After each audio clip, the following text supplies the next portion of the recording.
Hello there, once again, ladies and gentlemen of YouTube. My name is Tafnar, and I'm going to be bringing you something a little bit different today. Been wanting to do this for quite a while, sort of make a video summarising some of my thoughts and feelings on anything that sort of happened that day, something I've been thinking about, all that nonsense. But yeah, something that caught my attention today, just going to jump straight into it.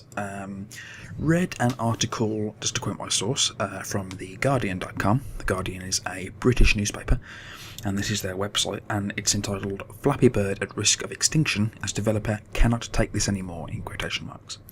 And the subtitle is "Dong Nguyen Threatening to Take His Wildly Popular Game Down Despite Topping the iOS and Android App Store Charts." So, now then, if you're not familiar with Flappy Bird, it's quite a simple concept really. It's sort of a platform-esque type game whereby you tap the screen to keep your small pixelated bird in flight, and you have to sort of navigate him through a series of tight, enclosed spaces, which are comprised of the pipes from the Mario games, or at least the earlier Mario games. And it's a fairly simple game. The difficulty curve is, wildly insane, and it's difficult to kind of get a grasp on it. And even if you've been playing it for multiple hours, it's still possible that you'll fail on the first series of pipes. Anyway, just to quote something from the article from Nguyen himself, it says, this was posted on his Twitter account last night, and it says, "I am sorry, Flappy Bird users. 22 hours from now, I will take Flappy Bird down. I cannot take this anymore." That's a direct quote from his Twitter account there. And just another one there. It sort of outlines what I'd like to talk about here, this quote. "It is not anything related to legal issues. I just cannot keep it anymore. I also don't sell Flappy Bird. Please don't ask, and I still make games." So you have to forgive his broken English there. I assume he is Eastern. In fact, he's Vietnamese, Dong Nguyen. And so therefore his English is going to be a little bit broken in places. But you get the general idea of what he's trying to say there. So, Flappy Bird, in a nutshell, what I think of it. Well, first of all, I agree with a lot of people. I thought it was a bit of a sham of a game, and it wasn't really for me. The concept is a little bit too simple, and you don't really achieve much within the game. There's no reason for me to continue playing other than to beat my own score. And that's fair enough. Like, some people love that sort of game, and that's totally fair enough. I'm not trying to take anything away from the developer or the people who play those types of games. It just wasn't for me.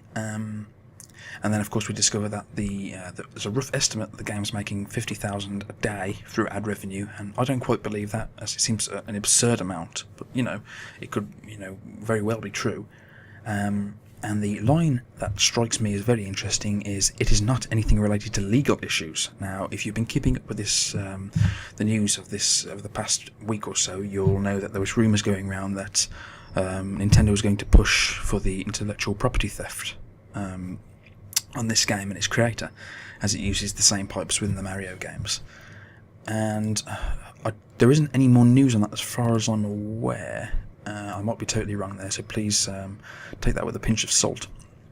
But yeah, you have to assume that, as he said, this isn't related to legal issues. You have to assume it's because of the public outcry over this game, and there has been an incredible kind of snobbery surrounding this game. People saying that it's way too simple, and that to make $50,000 a day off it simply through ad revenue is bizarre. But there's a reason why it's popular. It's because people enjoy it, and they like it, and they like watching videos on it, and they enjoy kind of beating each other's high scores. If people like it, it's going to become popular, and he can't help that. At the end of the day, it doesn't infuriate me. It just bewilders me that people can be frustrated over a game. For one, doesn't charge anybody for playing it, doesn't hide anything behind a paywall.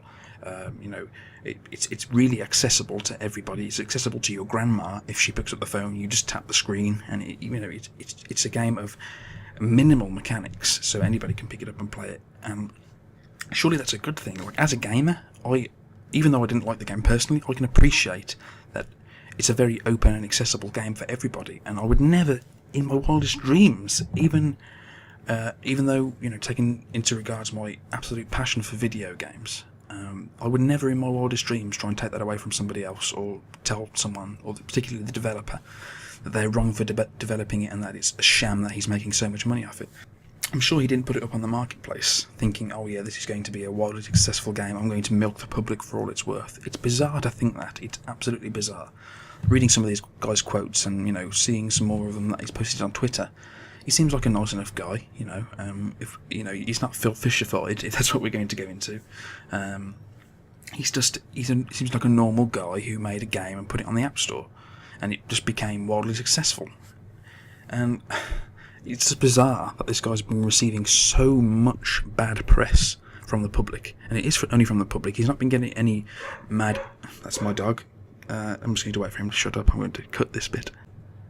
Sorry about that, guys. As I was saying, it seems to just be the public that's giving him all the bad press. It's not like we're talking about Farmville or Dungeon Keeper here, where the developer is blatantly robbing the consumer for progress within the game. This is a simple game, and as I've said, it's very successful and accessible, and that's the reason why.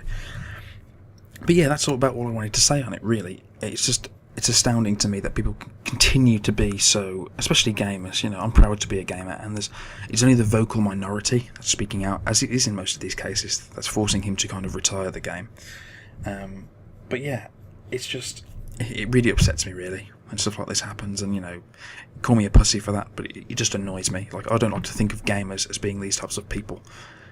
These sad individuals that kind of scream from their darkened corners. It's just unfair. People should have should be able to enjoy whatever they want, and the fact that he's retiring from the game, from the the marketplaces, so nobody else can ever play it again.